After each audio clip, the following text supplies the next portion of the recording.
Hello, it's Joey John McGuire again. Amy Winehouse just happens to be on singing my favourite song. I'm her number one fan. Maybe I should say I was her number one fan. Anyway, it's Joey John McGuire.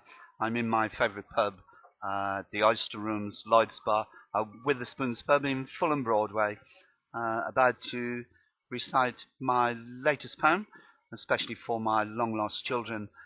The poem's called Unfinished Business, which I wrote in the early hours of this morning.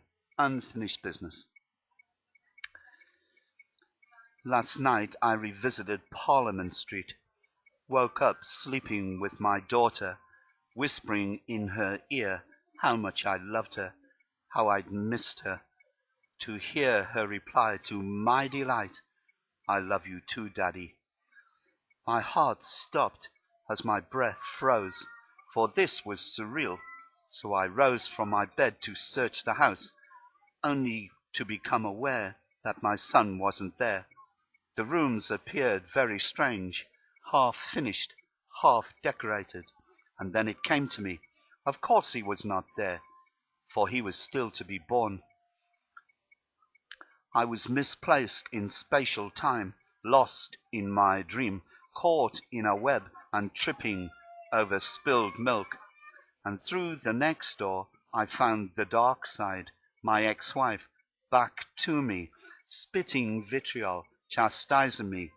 Some things never change. I fled the room in fright, calling out for my son as I left, but there was no answer. I checked on my daughter, who was no longer sleeping, but had disappeared into thin air. I raced towards safety, felt the fresh air of outside, only to find the nosy neighbours gesturing and sniggering at my demise.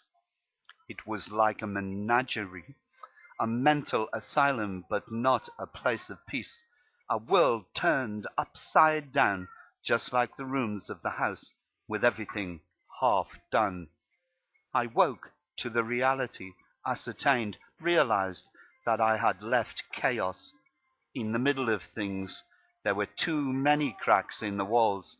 All the signs were there that I had left in haste, for I had stocked piles of unfinished business.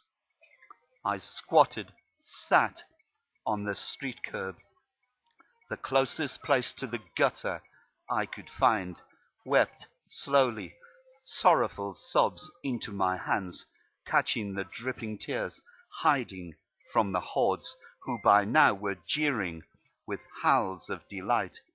And not for the first time, I cried out limply, "Harvey, Haley, are you there?"